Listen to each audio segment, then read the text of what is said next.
Hello everyone. तो आज हम लोकोमोशन एंड मूवमेंट चैप्टर का लास्ट टॉपिक करने जा रहे हैं which is a very important topic and it is joints and diseases. अब जॉइंट्स क्या है? दो बोन्स जब एक दूसरे से जुड़ी होती हैं तो उसको क्या बोलते हैं? जॉइंट। दो बोन्स एक दूसरे से जॉइंट के जरिए जुड़ी होती हैं। जॉइंट को हम आर्थ्रो भी बोलते हैं। अगर हमारी बॉडी में कोई भी जॉइंट नहीं होगा तो हमारी बॉडी में कोई मूवमेंट नहीं होगी, राइट? अगर मैं यहाँ पे दो बोन्स ले लूं, this is the first bone and this is the second bone, अगर कोई जॉइंट नहीं होगा इन दोनों के बीच में तो कोई मूवमेंट भी नहीं हो पाएगी। अगर कोई जॉइंट होगा तभी तो कोई मूवमेंट होगी, राइट? और अगर मूवमेंट नहीं होगी तो लोकोमोशन भी नहीं होगी। तो जॉइंट्स को हम सबसे पहले हम जॉइंट्स पढ़ेंगे and then will go to diseases. अब जॉइंट्स जो है इनको हमने तीन टाइप्स में क्लासिफाई किया है based on their motility, right? तो पहला joint is fibrous joint which is also known as synarthrosis. और ये क्या है? इमूवेबल जॉइंट है, ये मूव नहीं कर सकता है। जहां पे दो बोन्स एक दूसरे से जुड़ रही हैं और मूवमेंट बिल्कुल भी नहीं हो रही है, that is a fibrous joint. अब यहाँ पे क्या हो रहा है कि this is a first bone and this is a second bone. तो दो बोन एक दूसरे से जुड़ी हुई है यूजिंग इन इलास्टिक कोलाजिनस फाइबर्स। तो दो इन इलास्टिक कोलाजिनस फाइबर्स के जरिए दो बोन्स जो हैं वो जुड़ी हुई हैं। तो यहाँ पे क्या है? मूवमेंट बिल्कुल भी नहीं है। So these joints, fibrous joints, these are immovable joints. अब इनका एग्जाम्पल देखते हैं। द फर्स्ट एग्जाम्पल इज जो हमारी क्रेनियल बोन्स हैं, जो हमारा ब्रेन बॉक्स बना रही है। जो हमारी क्रेनियल बोन्स हमने पढ़ा था एक्सियल स्केलेटन के अंदर, क्रेनियम जो है उसमें कितनी बोन्स थी? 8 बोन्स। 8 बोन्स हमारा ब्रेन बॉक्स बना रही थी। तो ये 8 बोन्स जो हैं ये फाइब्रस जॉइंट के जरिए जुड़ी हुई हैं जो कि इमूवेबल हैं, जो कि बिल्कुल भी मूवमेंट नहीं प्रोवाइड कर रही हैं। तो इस जॉइंट को हम क्या बोलेंगे? जो क्रेनियम में प्रेजेंट है उसको हम बोलेंगे सूचर्स। इस तरीके से जो हमारा क्रेनियम है उसमें ऐसे जॉइंट्स रहते हैं। तो ये जो जॉइंट है दीज आर फाइब्रस जॉइंट और इसको क्या बोलेंगे हम? Sutures. Second example of fibrous joint is the joint between tooth and socket. Joint between tooth and socket. तो ऐसा तो नहीं है कि हम ऐसे करेंगे तो हमारा दांत हिलने लग जाता है, नहीं हिलता ना। तो इसको, इस डेंटिशन को हम पढ़ेंगे, इसको क्या कहते हैं? थीकोडोंट। तो ये जो जॉइंट है this is also N immovable joint और ये क्या है? फाइब्रस जॉइंट है। अब इस जॉइंट को स्पेसिफिक नाम दे दिया क्या है? Which is gomphosis joint. Which is Gomphosis joint. Now next type of joint is cartilaginous joint. अब नाम से ही पता लगता है कि cartilage is present between the two bones and if cartilage is present there is some movement. So these joints are slightly movable joints. जो cartilaginous joints है उनको हम amphiarthrosis भी बोलते हैं और ये क्या है? slightly movable है, हल्का सा movement देखा जा सकता है। तो यहाँ पे this is a first bone and this is a second bone. तो ये बोन्स जो है एक दूसरे से फाइब्रस कार्टिलेज के जरिए जुड़ी हुई हैं, जिसकी वजह से हल्का सा मूवमेंट जो है वो देखा जा सकता है। तो इसका पहला एग्जांपल है प्यूबिक सिम्फाइसिस। प्यूबिक सिम्फाइसिस तो हमने अपेंडिकुलर स्केलेटन के अंदर हमने हिप गर्डल में पढ़ा था प्यूबिक सिम्फाइसिस, कि जहां पे जो हमारे हिप गर्डल में दो कॉक्सियल बोन्स हैं, ये दो कॉक्सियल बोन्स जो हैं ये कार्टिलेज से जुड़ी हुई हैं, which is the strongest, one of the strongest cartilage of our body. So this cartilage जिससे जुड़ी हुई है वो क्या जॉइंट बना रही है? वो क्या बना रही है? Pubic symphysis. सेकेंड एग्जाम्पल है इसका बिटवीन स्टर्नम एंड रिब्स। जो हमारे रिब्स हैं और जो स्टर्नम है, स्टर्नम जो हमारी रिब्स है वो स्टर्नम से जुड़ी हुई हैं। वो किसके जरिए जुड़ी हुई है? हमने पढ़ा था एक्सियल स्केलेटन में वो जुड़ी हुई है यूजिंग हाइलीन कार्टिलेज। तो ये भी क्या है? हमारे रिब्स जो है वो बिल्कुल ही आगे पीछे तो नहीं हो जाती, राइट? बहुत ही हल्की सी मूवमेंट होती है जब हम सांस लेते हैं या सांस छोड़ते हैं। तो ये क्या एग्जांपल है? कार्टिलेजिनस जॉइंट्स का, जहां पे क्या है? हाइलीन कार्टिलेज प्रेजेंट है और ये क्या है? स्लाइटली मूवेबल है। Third example is intervertebral disc. ये हमारे पास एक वर्टिब्रे है, हमारा स्पाइनल कॉर्ड जो वर्टिब्रल कॉलम है उसका एक वर्टिब्रे है and this is a second vertebrae. अब ये दोनों किसके जरिए जुड़ी हुई हैं? एक कार्टिलेज के जरिए। So what is this cartilage? This is intervertebral disc. It's a disc-like cartilage. Intervertebral disc. अब इस डिस्क का हम स्ट्रक्चर देखेंगे तो ये इस तरीके से होती है। जो बाहर का पोर्शन है, जो कॉर्टेक्स पार्ट है, इसको हम बोलते हैं एनुलस फाइब्रोसिस। ये इनइलास्टिक है। This is a stiff as compare to जो अंदर का ल्यूमन पार्ट है, this is called as nucleus pulposis. Nucleus pulposis, तो नाम से ही पता लग रहा है pulp, pulp like a pulp. तो it is a kind of elastic, it is providing elasticity to the intervertebral disc and therefore the vertebral column। अब यहाँ पे इसका फंक्शन क्या है? ये जो हमारी इंटरवर्टिब्रल डिस्क है, इसका फंक्शन क्या है? पहला फंक्शन है स्लाइट वर्टिब्रे मूवमेंट। जो हम ऐसे झुक पा रहे हैं या थोड़ा इधर साइड हो रहे हैं, इस साइड हो रहे हैं, तो ये जो मूवमेंट है, अगर यहाँ पे बीच में कार्टिलेज नहीं होता और फाइब्रस जॉइंट होता तो हमारी बैकबोन बिल्कुल सीधी रहती एंड उसकी वजह से हमारा बैलेंस भी नहीं बन पाता, ना ही हम झुक पाते, ना ही हम थोड़ा सा भी हल्का सा भी मूवमेंट नहीं कर पाते। तो ये जो मूवमेंट है, this is possible only because of the cartilage. तो ये जो इंटरवर्टिब्रल डिस्क है, this is providing slight vertebral movement. Second इसका क्या है? It is acting as a ligament. Bone to bone ये क्या है? दो बोन्स को ज्वाइन कर रही है, so it is acting like a ligament. Third इसका क्या फंक्शन है? थर्ड में हम देखेंगे जो न्यूक्लियस पल्पोसिस है, ये एक शॉक एब्जॉर्बर है। जो न्यूक्लियस पल्पोसिस, जो ल्यूमन पार्ट है हमारे इंटरवर्टिब्रल डिस्क का, it is a shock absorber. तो जैसे ही हल्का सा भी झटका लगता है तो ये क्या करता है? हाइड्रोलिक प्रेशर जो है वो हर डायरेक्शन में स्प्रेड कर देता है ऑन दी एनुलस फाइब्रोसिस, जिसकी वजह से जो हमारा स्पाइनल कॉर्ड है वो प्रोटेक्टेड रहती है और हमारी वर्टिब्रल कॉलम भी प्रोटेक्टेड रहती है। अब जो लोग यंग होते हैं, जब हम देखते हैं कि जब एक बच्चा पैदा होता है तो उसको जब जैसे मर्जी उसको इधर उधर कर दो, या जो बच्चे होते हैं तो वो बहुत ज्यादा मूवमेंट कर सकते हैं एज कम्पेयर टू जैसे जैसे हम बूढ़े हो जाते हैं तो हमारी मूवमेंट जो है वो कम होती रहती है। तो ये ऐसा क्यों होता है? क्योंकि जो न्यूक्लियस पल्पोसिस है ये पहले जो यंग एज में बहुत ज्यादा होता है और जैसे ही एज बढ़ती जाती है, ये इसका क्या है? ल्यूमेन जो है, जो कि न्यूक्लियस पल्पोसिस से बना हुआ है, वो क्या है? कम होता जाता है। तो उसकी वजह से जो मूवमेंट है वो क्या हो जाती है? स्टिफ हो जाती है। जो बोन है, दो बोन्स है, उसके बीच में मूवमेंट जो है वो कम हो जाती है। राइट। सो नेक्स्ट हम पढ़ेंगे the third type of joint which is synovial joint. इसको हम डायआर्थरोसिस भी बोलते हैं and this is freely movable joint. जितने भी हमारी बॉडी में लोकोमोशन या जो भी ज्यादा मूवमेंट के लिए जो जॉइंट है हमारी बॉडी में, दैट इज साइनोवियल जॉइंट। सबसे पहले हमने क्या पढ़ा?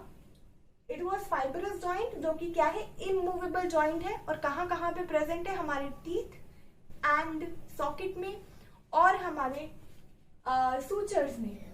क्रेनियल, जो क्रेनियम बॉक्स बना रहे हैं, हमारा ब्रेन बॉक्स बना रहे हैं, जो कि सूचर्स बना रहे हैं, उसमें क्या प्रेजेंट है? हमारा fibrous joint. Second is the cartilaginous joint. अब ये कहाँ कहाँ पे प्रेजेंट है? First is the pubic symphysis, second is between sternum and ribs, and the third is the intervertebral disc. Right. And the third जो हम पढ़ेंगे अभी, विच इज साइनोवियल जॉइंट और द फ्रीली मूवेबल जॉइंट। अब यहाँ पे क्या है? This is the first bone and this is the second bone. अब ये जो दो बोन्स हैं, ये क्या है? लिगामेंट के जरिए जुड़ी हुई हैं from the outer part. These are ligaments.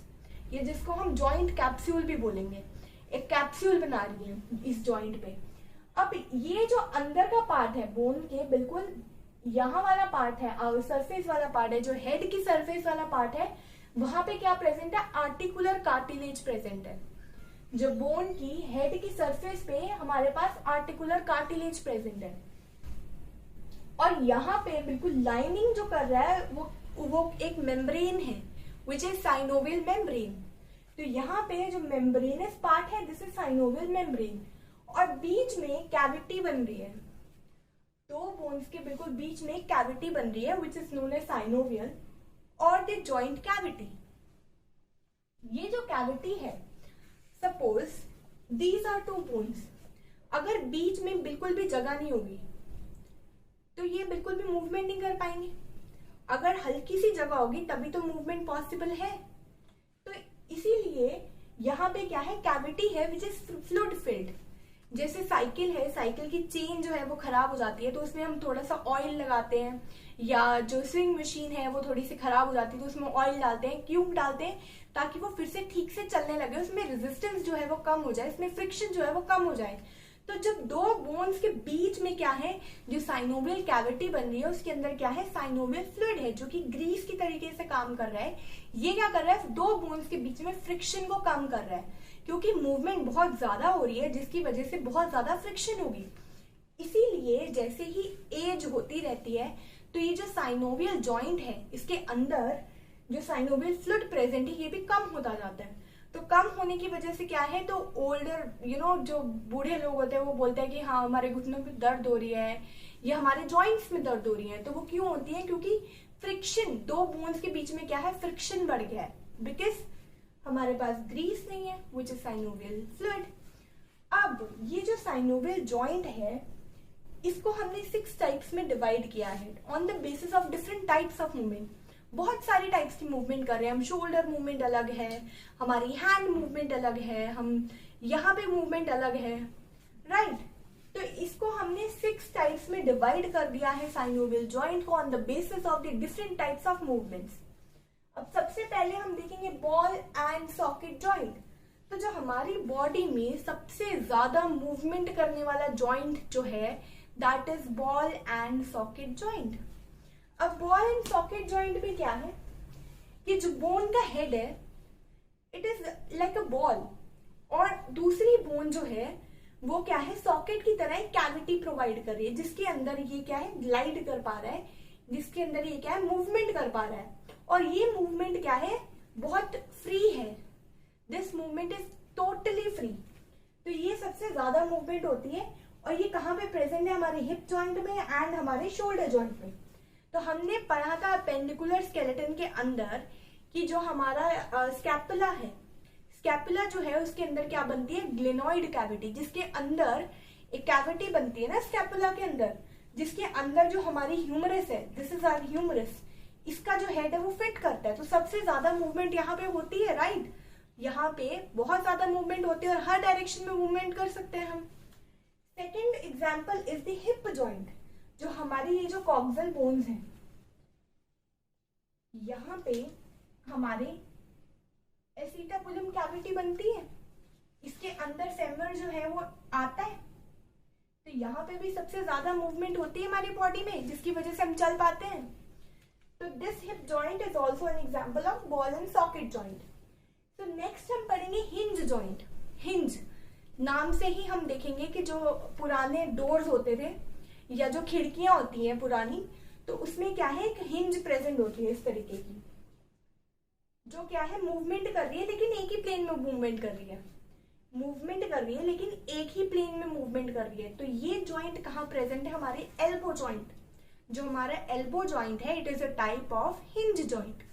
तो यहाँ पे अगर हम देखें कि हमारी एल्बो इस तरीके से एक ही प्लेन में मूवमेंट कर पा रही है, ऐसा तो नहीं है कि नीचे की तरफ मूवमेंट करे, ऐसा तो नहीं है ना। अगर ऐसी मूवमेंट होगी तो हमारी बोन टूट जाएगी। तो जो हिंज जॉइंट है इसका फर्स्ट एग्जांपल है ह्यूमरो अल्ना एल्बो जॉइंट। तो ये हमारी रेडियस थी, ये ulna and this is humerus. तो ह्यूमरस अल्ना के बीच में ये जॉइंट होता है जो क्या है, हिंज जॉइंट जो है वो बनाता है। Next example is a knee joint. अब जैसे यहाँ पे जॉइंट है वैसे ही हमारी नी में भी जो हमारी फेमर है और उसमें फिबुला है। तो ये दोनों, और आगे क्या है, पेटला हमारा नी कैप है। तो ये जो जॉइंट है ये क्या है, मूवमेंट सिर्फ पीछे की डायरेक्शन को कर रहा है, आगे की डायरेक्शन को तो कोई मूवमेंट नहीं हो पा रही है। तो that is an example of hinge joint. Next हम पढ़ेंगे पिवट जॉइंट। अब पिवट जॉइंट जो है ये क्या है, रोटेशनल मूवमेंट प्रोवाइड कर रहे हैं, नाम से ही पता लग रहा है पिवट, यू नो। तो यहाँ पे क्या हो रहा है कि पहला जो ये बोन है, एक बोन है वो स्टेबल रहती है और सिर्फ दूसरी बोन ही मूवमेंट कर रही है। एक बोन स्टेबल रहेगी और दूसरी बोन उसके ऊपर घूमेगी, उसके ऊपर मूवमेंट करेगी। अब इसका एग्जाम्पल क्या है, first example is head movement जो हमारी हो रही है लेफ्ट टू राइट। अब ये क्यों हो रही है? जब हम हेड मूवमेंट कर रहे हैं लेफ्ट टू राइट, ये मूवमेंट कहाँ कैसे हो रही है? क्योंकि हमारी जो यहाँ पे जो फर्स्ट जो हमारा फर्स्ट वर्टिब्रा है which is known as atlas and the second vertebra is known as axis, इन दोनों के बीच में कौन सा जॉइंट प्रेजेंट है? Pivot joint. जो पाइवट जॉइंट है वो हमारे एटलस और एक्सिस के बीच में प्रेजेंट है, जिसकी वजह से हम हेड, अपना जो हेड है वो लेफ्ट और राइट की तरफ मूव कर पा रहे हैं, राइट। और ये जो फर्स्ट और सेकंड वर्टिब्रा है ये किसमें आती है? हमारी सर्वाइकल में आती है, करेक्ट। तो ये क्या हुई? Atlas will be C1 and axis will be C2। Next example जो पाइवट जॉइंट का है that is movement of radius and ulna. ये जो मूवमेंट है रेडियस एंड अल्ना का मूवमेंट है, ठीक है। यहाँ पे जो रेडियस और अल्ना का मूवमेंट है this is also an example of pivot joint. Next हम पढ़ेंगे ग्लाइडिंग जॉइंट। तो हमारी बॉडी में the simplest type of joint is gliding joint. अब ये कहाँ प्रेजेंट है? Between carpals and between tarsals. तो कार्पल्स में देखें तो ये जो जॉइंट है ये इस तरीके का जो मूवमेंट है इसको बोलते हैं ग्लाइडिंग मूवमेंट। तो ये जो ग्लाइडिंग मूवमेंट है ये कहाँ हो रहा है? बिटवीन कार्पल्स, और अगर हम पैरों की बात करें तो बिटवीन टार्सल्स। सेकेंड एग्जाम्पल है इसका ज़ाइगोपोफाइसिस ऑफ वर्टिब्रे, जिसको हमने एक और नाम दे दिया फैसेट जॉइंट स्पेशली। तो ये क्या है? जो इंटरवर्टिब्रल डिस्क है इसके जो स्पाइन पार्ट के बीच का जो जॉइंट है, यहाँ पे भी एक जॉइंट है, उसको क्या बोला है हमने? ज़ाइगोपोफाइसिस, और उस जॉइंट को क्या बोला है हमने? Facet joint, right. तो ये क्या कर रहा है? ग्लाइडिंग जॉइंट कर रहा है। Next joint is the saddle joint. ये जो मूवमेंट है ना इस तरीके का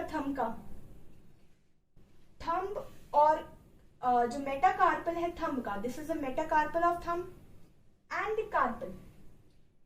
the carpal and metacarpal of thumb ये मूवमेंट कर रहे हैं एक तरीके का। इस तरीके का मूवमेंट को बोलते हैं सैडल मूवमेंट, जो किस वजह से है? सैडल जॉइंट की वजह से। तो और इस जॉइंट को क्या बोलते हैं हम? Seller joint. जो सैडल जॉइंट है उसको हम सेलर जॉइंट भी बोलते हैं। नेक्स्ट जो last type of synovial joint है दैट इज कॉन्डाइलॉइड जॉइंट, जिसको हम एलिप्सॉइड जॉइंट भी बोलते हैं। अब नाम से ही देखो कॉन्डाइलॉइड मींस कॉन्डाइल्स के बीच में प्रेजेंट होगा। So this joint is present between occipital condyles and atlas। जो हमारे occipital condyles हैं, हमने पढ़ा था कि हमारी जो occipital bone है उसके बीच में क्या है? दो कैविटी बन रही है, और जो एटलस है वो क्या है? दो बॉल लाइक स्ट्रक्चर्स बना रहा है। गलत बोल दिया ना, सॉरी। तो जो हमारा ऑसिपिटल बोन है ये क्या बना रहा है? तो कॉन्डाइल्स बना रहा है। इसीलिए हमारा ह्यूमन स्कल क्या है? डाइकॉन्डाइलिक। और हमारे एटलस के बीच में क्या बन रही है? दो कैविटी बन रही है। अब यहाँ पे जो मूवमेंट हो रही है this movement this is because of the condyloid joint. And second is example between metacarpals and phalanges. Metacarpals and phalanges के बीच में ये जो मूवमेंट है, ये जो मूवमेंट हो रही है। तो अभी हम डिसीजेस के बारे में पढ़ेंगे। सबसे पहले हम बोन डिसऑर्डर को देखेंगे और फिर हम मसल डिसऑर्डर को देखेंगे। तो बोन डिसऑर्डर में सबसे पहले हम पढ़ेंगे टेटनी के बारे में। अब टेटनी में क्या होता है कि जो मसल है वो कॉन्ट्रैक्ट करता रहता है लेकिन वो रिलैक्स नहीं कर पाता। हमारा जो सेंट्रल नर्वस सिस्टम है ये मोटर न्यूरॉन के जरिए सिग्नल देता है मसल फाइबर को सिग्नल देता है कॉन्ट्रैक्ट करने के लिए। तो वो कॉन्ट्रैक्ट करता है और जैसे ही सिग्नल खत्म हो जाता है तो मसल फाइबर क्या करता है? रिलैक्स करना शुरू कर देता है। लेकिन जब कैल्शियम की डेफिशिएंसी होती है और टेटनी वाले डिसऑर्डर में मसल जो है वो विगरस मस्कुलर स्पैजम्स बोलते हैं इसको। मस्कुलर स्पैजम्स मतलब कि विगरस कॉन्ट्रैक्शन करता है, मतलब कॉन्ट्रैक्शन करता ही रहता है, रिलैक्सेशन में नहीं आता है। नेक्स्ट हम देखेंगे ऑस्टियोपोरोसिस डिसऑर्डर के बारे में। ये भी एक बोन डिसऑर्डर है। अब ऑस्टियोपोरोसिस क्या होता है? नाम से इसको समझेंगे। ऑस्टियो का मतलब क्या है? Bone, something related to bone. Porosis का मतलब है पोर्स। तो जब बोन में पोर्स हो जाते हैं जब बोन्स जो है वो पोरस हो जाती है तो क्या होता है, हमें डिसऑर्डर क्या होता है ह्यूमंस में, ऑस्टियोपोरोसिस। अब ऑस्टियोपोरोसिस में अब पोर ज्यादा होंगे तो बोन के टूटने की जो क्षमता है वो बहुत ज्यादा हो जाएगी, राइट। तो ऑस्टियोपोरोसिस होता क्यों है, it is also due to the deficiency of calcium ion और विटामिन डी। नेक्स्ट हम पढ़ेंगे आर्थराइटिस। आर्थराइटिस, अब आर्थराइटिस, अब जॉइंट जो है, जॉइंट को हमने क्या बोला था आर्थरो, जॉइंट का दूसरा नाम क्या है आर्थरो। तो आर्थराइटिस का मतलब कि रिलेटेड टू जॉइंट, और आइटिस मतलब इन्फ्लेमेशन। तो आर्थराइटिस मतलब इन्फ्लेमेशन ऑफ जॉइंट्स, मतलब जहां दो बोन जो है वो जुड़ रही हैं वहां पे क्या हो रहा है, किसी ना किसी तरीके से या किसी ना किसी वजह से इन्फ्लेमेशन हो रहा है। पहली टाइप की आर्थराइटिस जो है वो है ऑस्टियोआर्थराइटिस। जो फर्स्ट टाइप की आर्थराइटिस है दैट इज ऑस्टियोआर्थराइटिस। अब ऑस्टियोआर्थराइटिस जो है ये एक एज रिलेटेड डिसऑर्डर है, मतलब विद एज आर्थराइटिस होता है और क्या होता है कि इन्फ्लेमेशन हो जाती है जॉइंट्स में। जैसे कईयों में घुटनों में दर्द होता है, जो बूढ़े लोग होते हैं उनको क्या होता है यूजुअली घुटनों में दर्द होता है।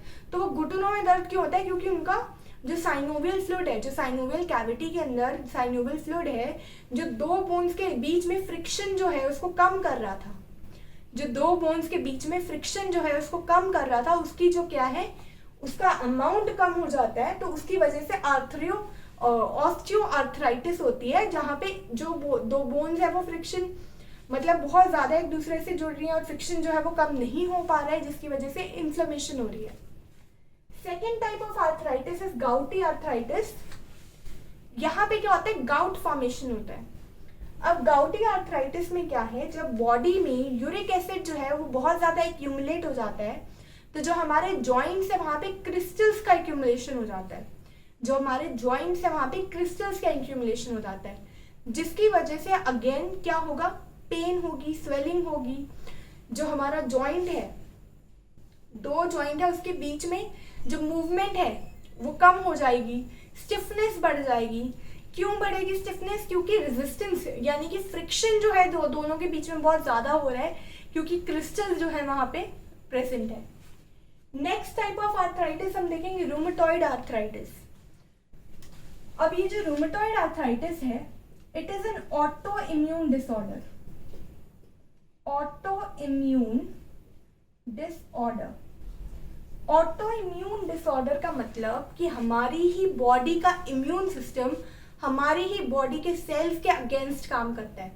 तो यहाँ पे एंटीबॉडीज जो हैं वो हमारी ही बॉडी के अगेंस्ट, हमारी ही बॉडी के सेल्स के अगेंस्ट काम करेंगी। तो हमने यहाँ पे देखा था कि दो बोन्स थी जो साइनोवियल जॉइंट बना रही थी।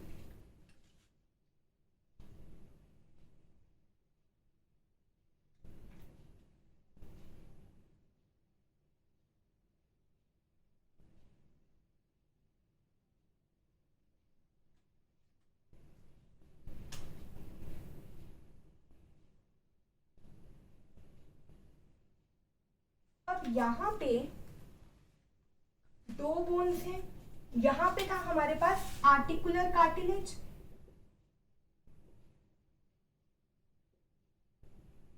दिस वाज साइनोवियल मेम्ब्रेन, और बीच में क्या है साइनोवियल कैविटी, जिसके अंदर क्या है हमारा साइनोवियल फ्लूइड है। अब जो हमारी बॉडी की IgM एंटीबॉडी है ये क्या करेगी, ये साइनोवियल मेम्ब्रेन को अटैक करेगी। साइनोवियल मेम्ब्रेन क्या है, ये पैनस ग्रैन्यूल्स बनाता है।